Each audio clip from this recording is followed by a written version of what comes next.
Warahmatullahi wabarakatuh. Waalaikumsalam warahmatullahi wabarakatuh.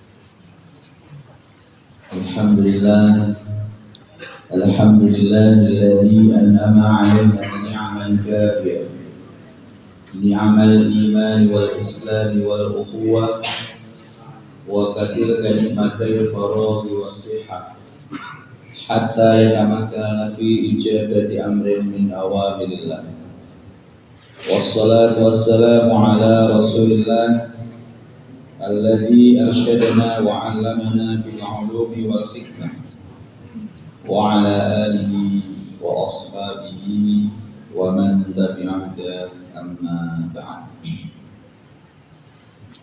Alhamdulillah, puji syukur kepada Allah Subhanahu wa taala yang telah melimpahkan nikmat-nikmatnya kepada kita semua.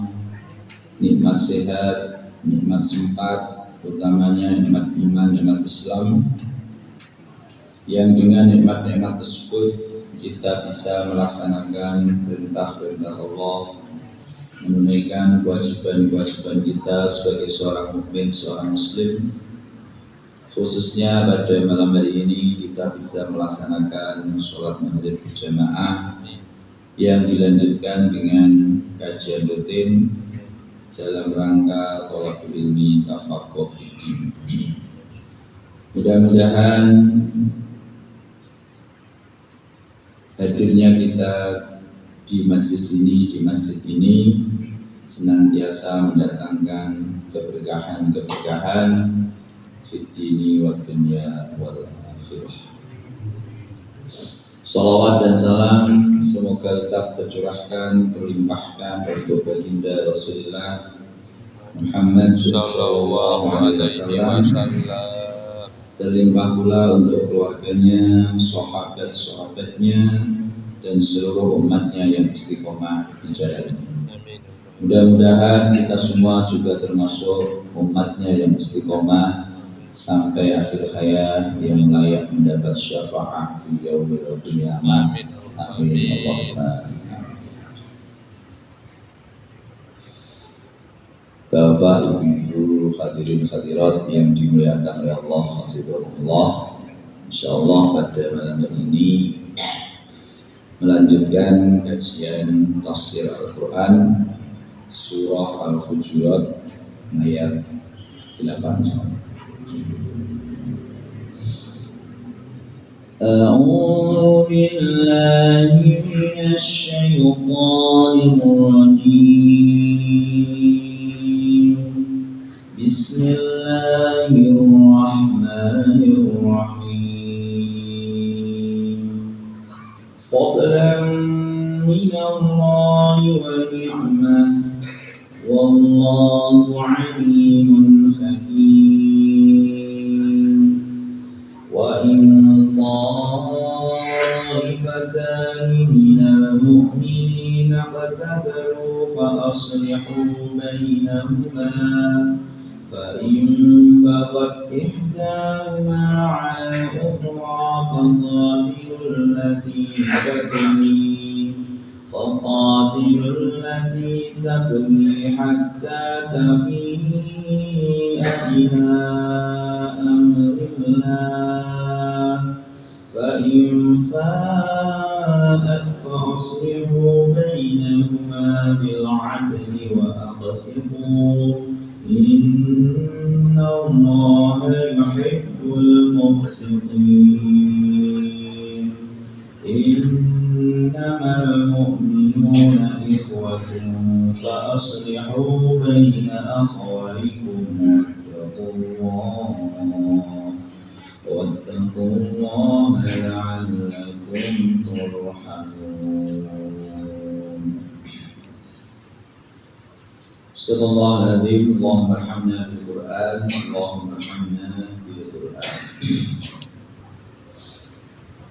فضلا من الله ونعمة، أي هذا العطاء الذي منحكموه هو فضل منه عليكم ونعمة من لدنه.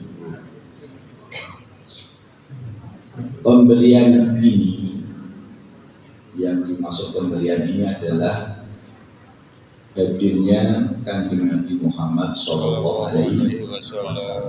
Karena di ayat sebelumnya kita diingatkan tentang keberadaan Kanjeng Nabi di antara kita, di antara sahabat pada waktu itu jangan sampai keberadaan Kanjeng Nabi nuruti semua yang diminta oleh umatnya. Karena kalau nuruti apa yang diminta umatnya justru bikin repotnya nanti, karena mesti kalau nuruti semuanya kebanyakan nuruti nesu ya dibalas sama Allah dengan adab karena berbagai. Nah, keberadaan Nabi itu sejatinya merupakan pemberian fadl dari Allah Subhanahu wa taala dan nikmat dari Allah Subhanahu wa taala.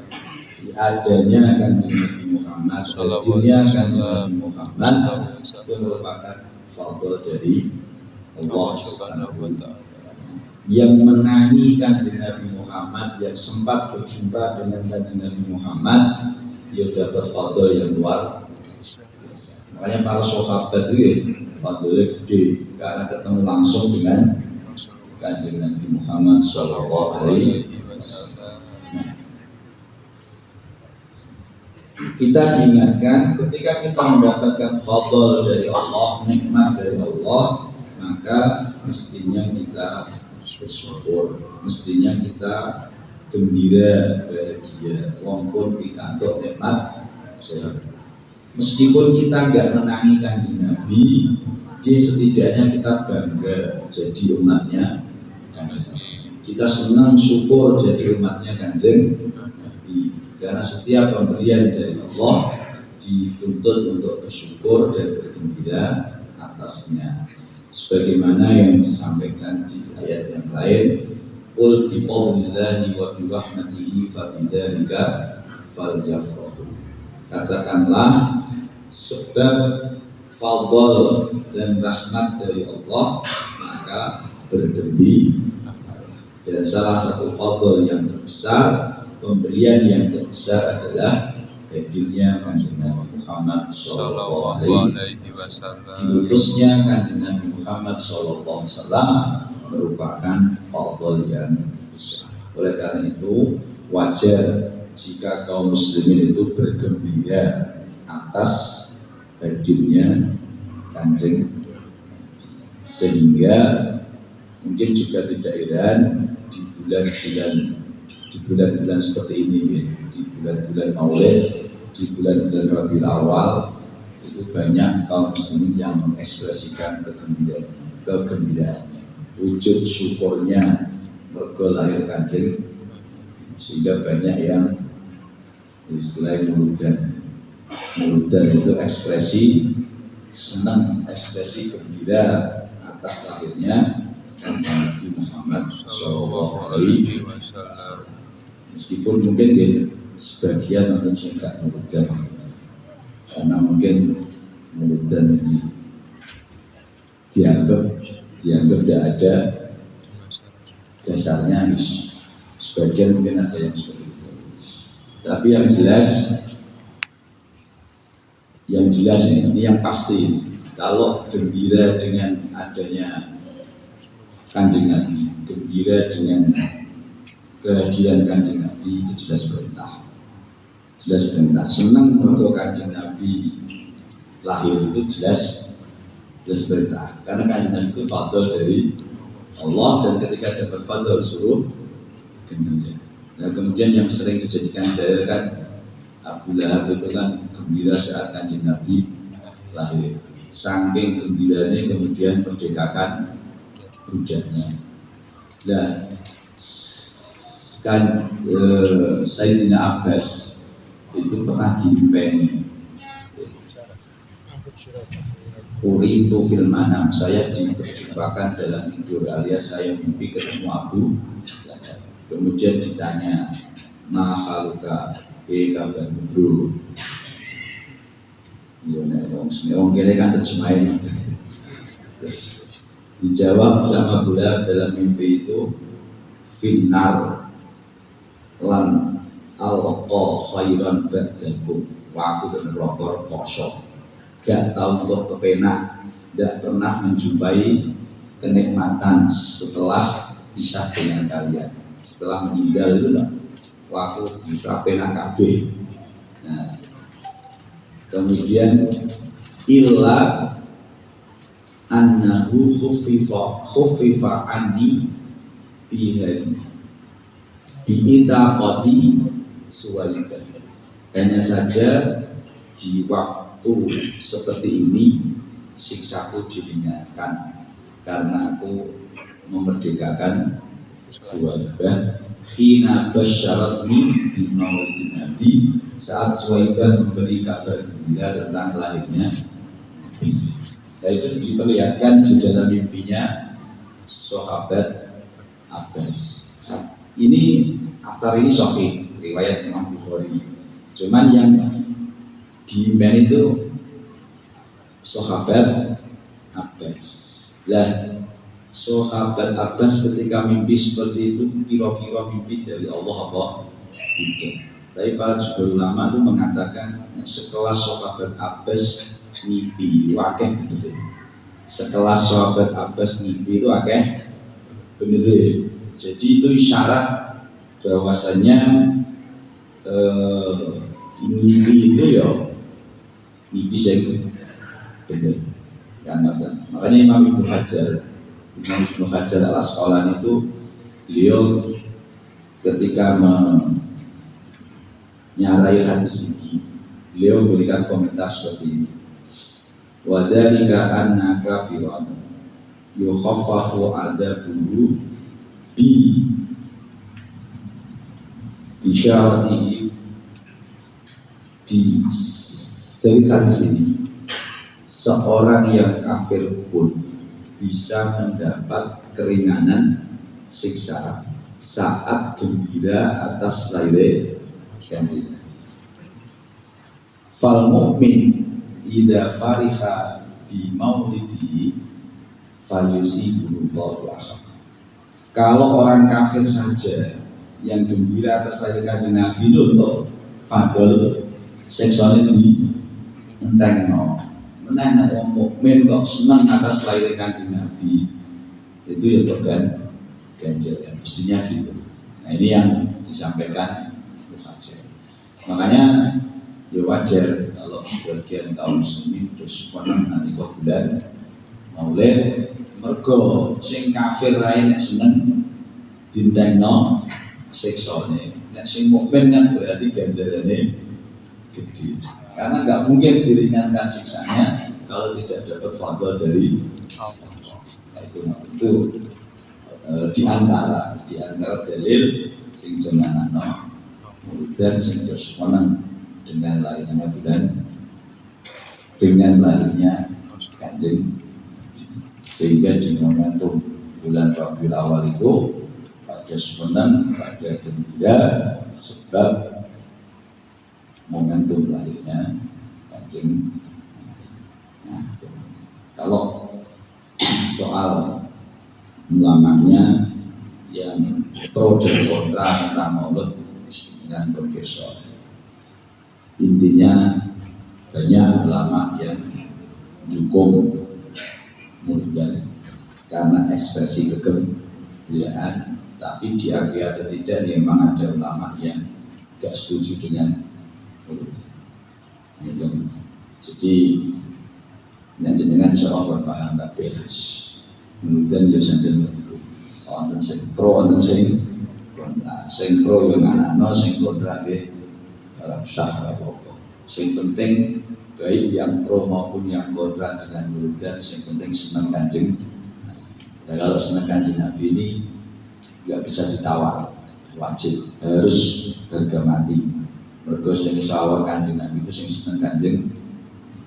Nah, balik ke ayat. Jadi fadl dari Allah yang berupa hadirnya kanjeng Nabi, keberadaan kanjeng Nabi itu patut disyukuri, patut ekspresikan kegembiraan. Nah, makanya kalau di hadis disebutkan khairul qurun qarni, masa yang terbaik itu adalah masaku. Kenapa masa yang terbaik kok masanya Kanjeng Nabi alias para sahabat? Ya karena beliau para sahabat itu ketemu Kanjeng Nabi, menaiki Kanjeng Nabi itu nikmat yang luar biasa. Serius saestu itu sepanjang nikmat gede itu ketok Kanjeng Nabi. Makanya kalau sekarang itu kok kemudian bisa dibanding Kanjeng Nabi, itu nikmat sing gede. Ngimpi tok aja. Nah, sahabat itu betul bisa selalu dengan Kanjeng. Nah, kemudian di ayat ini fadlan minallahi wa ni'mah wallahu alimun hakim. Setelah Allah menyampaikan bahwa keberadaan Kanjeng Nabi, hadirnya Kanjeng Nabi merupakan fadl dari Allah, nikmat dari Allah. Allah itu maha mengetahui sekaligus maha bijaksana. Alimun biman yastahiqul hidayah mimman yastahiqul ghawayah. Hakimun fi aqwalihi wa af'alihi wa sya'nihi wa qadarihi. Allah itu maha tahu siapa yang layak mendapat hidayah dan siapa yang layak sesat. Allah kaitannya dengan kehadiran Kanjeng Nabi. Hadirnya Kanjeng Nabi itu ternyata tidak semua dadeke apik wong. Karena intinya yang iman ya ada, tapi yang tidak beriman juga banyak. Meskipun hadirnya Kanjeng Nabi itu fadl dari Allah, tapi ternyata tidak semua orang mendapatkan fadl ini dengan beriman, dengan mendapatkan hidayah dan.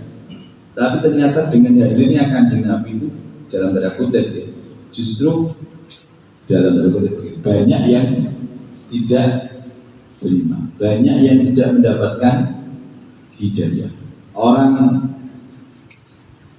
Quraisy ini, orang-orang Mekah pada waktu itu, antara yang iman sama yang tidak itu banyak yang tidak. Kemudian orang-orang Yahudi yang awalnya itu di kitabnya ngandel bakal yang nabi terakhir dan mereka iman. Begitu Kanjeng Nabi lahir malah gak sido iman. Nah, artinya kehadiran Kanjeng Nabi itu menyebabkan orang terpecah jadi dua. Yang satu dapat petunjuk dengan mengimani Kanjeng Nabi, deleh Kanjeng Nabi. Yang satu tidak mendapatkan petunjuk dengan mengingkari, menentang Kanjeng Nabi. Dan itu semua Allah sudah tahu. Artinya ketika Abu Jahal ditakdirke termasuk sing menentang itu ya Allah pun besok. Abu Lahab ditakdirke sing gak iman ya Allah besok. Kemudian Abu Bakar ditakdirke sing iman Allah besok. Karena semua itu tidak luput dari ilmunya Allah Subhanahu wa ta'ala. Nah, begitu juga hari ini sama-sama umat Kanjeng Nabi itu juga ada yang mendapatkan petunjuk, ada yang tidak. Ada yang dalam track yang lurus, tapi juga ada yang dalam kesesatan. Bahkan sama-sama Muslim, sama-sama orang Islam, sama-sama percaya dengan Kanjeng Nabi. Itu juga ada yang derek ke Kanjeng Nabi, ada yang nyimpang jauh dari Kanjeng Nabi. Dan Allah semua atas itu tahu. Ngetos. Hakim, Allah maha bijak fi aqwalihi wa af'alihi wa syar'ihi wa qadarihi. Allah maha bijaksana atas semua firman-firmannya. Semua dawai Allah itu mesti bijak. Semua perbuatan Allah yang mesti bijak. Semua syariat Allah yang mesti bijak. Semua takdir Allah yang mesti bijak. Sehingga dengan bijaksananya Allah, maka nanti orang-orang yang beriman, orang-orang yang derek ke Kanjeng Nabi akan mendapatkan balasan berupa kenikmatan. Dia bisa kumpul dengan Kanjeng Nabi. Sebaliknya orang-orang yang mengingkari Kanjeng Nabi ya dengan kebijakan Allah nanti diadab oleh Allah Subhanahu. Jadi ayat ini menunjukkan bahwasanya semua itu sudah berdasarkan ilmu dan kebijakan. Kok nanti ada orang disiksa sampai wajur kabeh, lor kabeh, itu ya sudah berdasarkan kebijakan. Nah, bagi kita mengambil pelajaran dari ayat ini, semua syariat yang telah ditetapkan oleh Allah ini sudah berdasarkan ilmu dan kebijakan, sehingga nggak mungkin Allah itu memberikan syariat yang di luar kemampuan. Nggak mungkin menetapkan syariat yang kita itu semuanya tidak bisa melakukan, itu nggak mungkin, karena semuanya sudah terukur, semuanya sudah sesuai dengan ilmu dan kebijakannya Allah Subhanahu. Sehingga kita tinggal di syariat-syariatnya terus mesti bener, mesti api. Kalau kita nggak mampu, itu bukan karena syariatnya sendiri, tapi kita yang lemah atau kita yang belum mampu benar.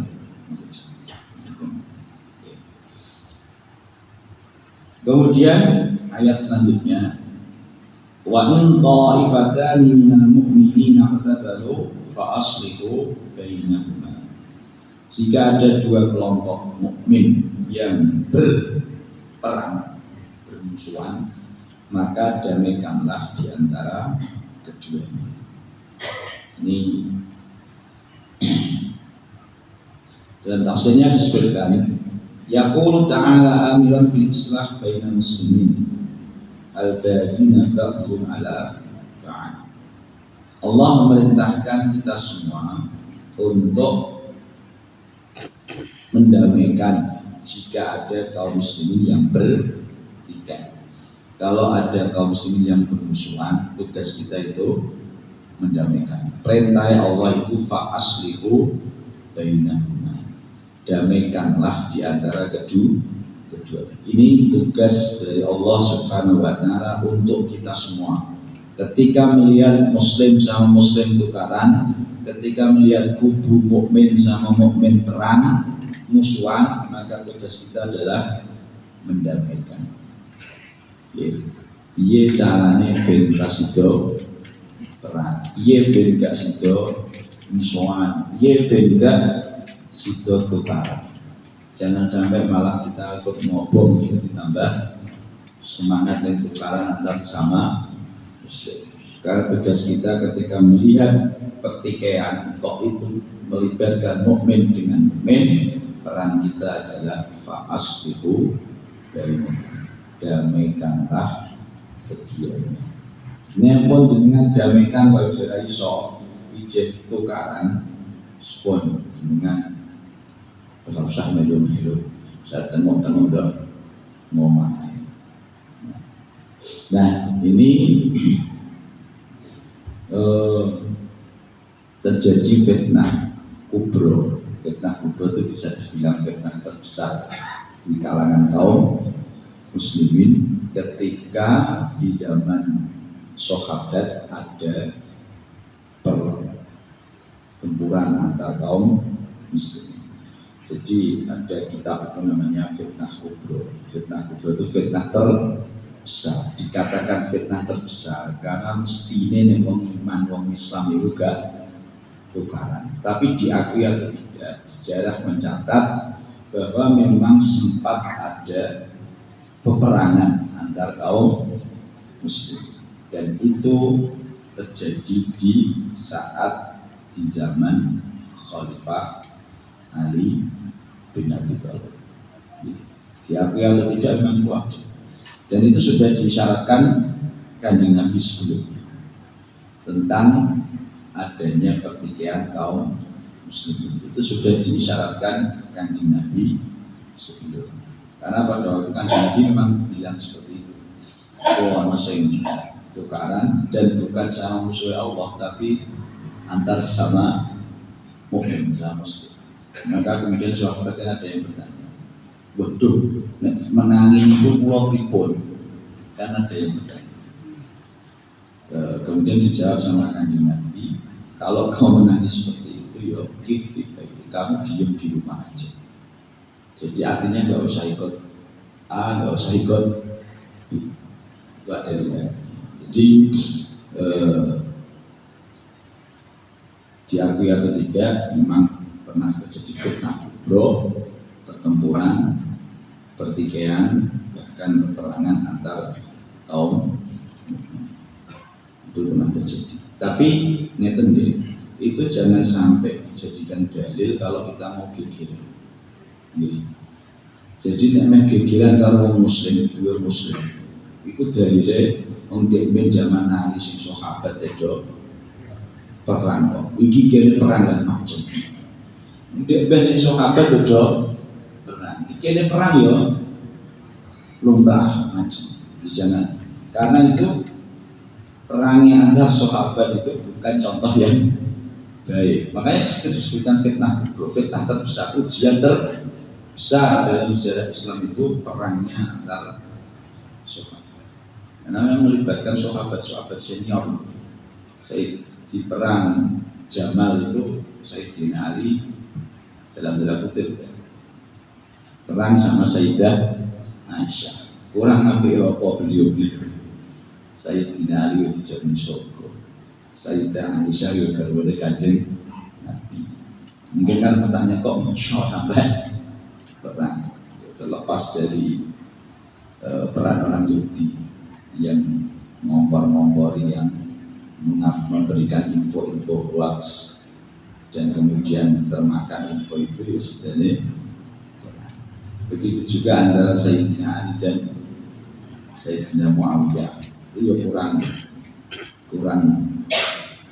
api opo. Sahabat Muawiyah ini termasuk yang dipercaya Kanjeng Nabi nulis wahyu. Sayyidina Ali dijamin surga, kurang api opo beliau itu. Tapi dengan hikmah Allah dan skenario Allah sempat terjadi. Nah, maka ketika hari ini kok mungkin masih ada yang seperti itu, gegeran antar kaum mukmin, kaum muslimin, termasuk kemarin sempat ada itu sudah perang kan betul,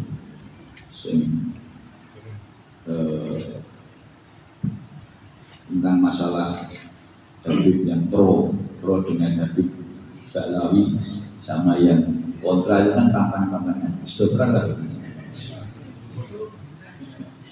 Syukur-syukur asido campur ampun ojo itu kan seperti tantangan kalau untuk nonggone tanggali itu kan yang Islam kabeh, itu yang Islam kabeh yang pro dengan kebenaran Habib Jalur Ba'lawi itu sama yang tidak setuju dengan jalur itu. Kan itu ada kubu-kubunya dan sempat main perang. Maka kalau kita ketemu yang seperti itu, menangis seperti itu, ya ingat ayat ini. Fa'aslihu bainahum. Damaikan, ojo melu salah siji. Damaikan subhanallah kon damai wae bolo kabeh. Dan kalau meskipun saya nggak tahu pasti, saya meyakini ini juga bagian skenario ini musuh-musuh Islam untuk mengadu kaum Muslim. Kompor-kompor dinyalakan lewat oknum-oknum sehingga muncul fitnah, kemudian main perang. Pokoknya anggaran orang Islam gegeran, terus saya yakin mesti ada peran musuh Allah yang masuk. Jadi iso kok cuma saya gegeran karo wong Islam. Itu mesti ada peran musuh yang karena tidak mungkin kalau murni wong Islam senang tukang tunda. Ya, itu okay. Jadi ayat ini benar-benar pelajaran bagi kita khususnya di saat-saat ini di mana mudah terpancing emosi, mudah terpancing suasana dengan mudahnya mengakses medsos itu juga tidak akan marahi panas. Nah, maka itu hati-hati. Kalau karena cetok perang musuh, misalkan musuh PKI itu mah cetok, atau musuh si cetok musuh Islam malah cetok karuan. Tapi nih dibenturkan antar kaum muslimin, dan ingat ayat ini aja. Fa'aslihu bainahuma, damaikan di antara kedua. Kemudian di tafsir sini juga dilanjutkan fasammahum mu'minin ma'al iqtital wa bihadza istadalla al-Bukhari wa ghairuhu ala annahu la yakhruju minal iman bil ma'siyah wa in aziman la kama yaqul khawarij wa man tabi'ahum. Hadis ini ayat ini juga menunjukkan bahwasanya meskipun perang antar kaum mukmin, perang itu kan dosa. Mateni wong mukmin kan dosa. Mateni siji ya beberapa meneh perang mateni wong. Itu artinya dosa gede. Tapi meskipun demikian terjadi perang antar kedua belah pihak, Allah tetap menyebut sebagai ta'ifatani minal mukminin. Artinya orang mukmin yang saling berperang itu statusnya masih sama-sama mukmin, tidak keluar dari status keimanannya. Termasuk ketika misalkan fa'im bawat ikhdamal akhra, kalau bangkang yang disebut dengan bubar, ada pemerintah sah, kemudian yang bawah mau merangi, itu kan disebut bubar. Meskipun merangi kaum muslimin, tetap statusnya masih iman, tidak keluar dari status iman. Tidak seperti orang Khawarij yang mengatakan bahwa Ali kafir, Muawiyah kafir karena mereka perang. Kalau dulu perang berarti kafir kan? Tidak. Jadi meskipun perang mateni wong itu dosa gede, apalagi perang bunuh banyak orang itu dosa besar, tapi Allah tetap menyebutkan dalam ayat ini ta'ifatani minal mu'min, masih dikasih stempel mukmin.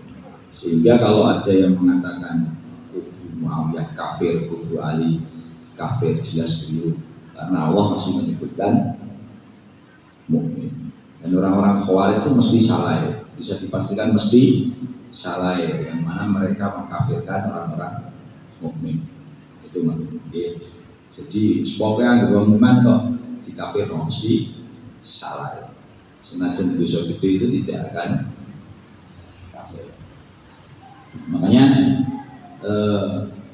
di sini Imam Bukhari menjadikan dalil ayat ini bahwasanya para buat, orang-orang yang menentang, meskipun buat itu salah, boleh diperangi, tapi mereka tetap tidak bisa disebut kafir, tidak bisa disebut orang yang telah keluar dari iman.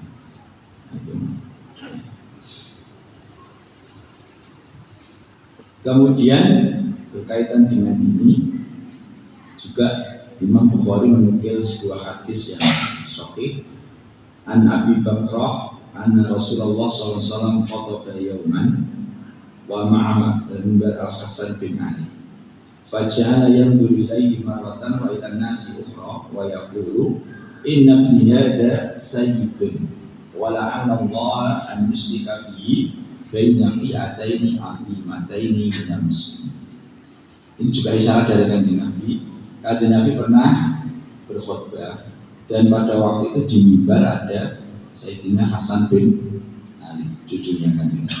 Dan Kanjeng Nabi itu ngendikan, sesungguhnya anak ini, maksudnya Hasan itu sayyid.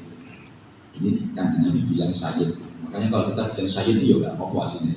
Karena Kanjeng Nabi sendiri bilang, Sayyidina Hasan ini sayyid. Padahal di hadis yang lain kan Kanjeng Nabi gak mau dipanggil sayyid. Latus sayyid, jangan panggil aku sayyid. Tapi di hadis ini Kanjeng Nabi nyebut Hasan itu sayyid. Sehingga gak apa-apa ngomong sayyidina itu gak apa-apa aslinya. Yang gak boleh itu ngomong sayyidina nek niatnya Allah, nek niatnya Tuhan. Nah, karena Sayyidina itu bisa dimaknai Tuhan. Salah satu makna Sayyid itu Tuhan. Tapi tidak semua Sayyid maknanya Tuhan. Nah, jadi sudah clear kalimat Sayyidina. Karena kan Nabi bilang Hasan ini Sayyid.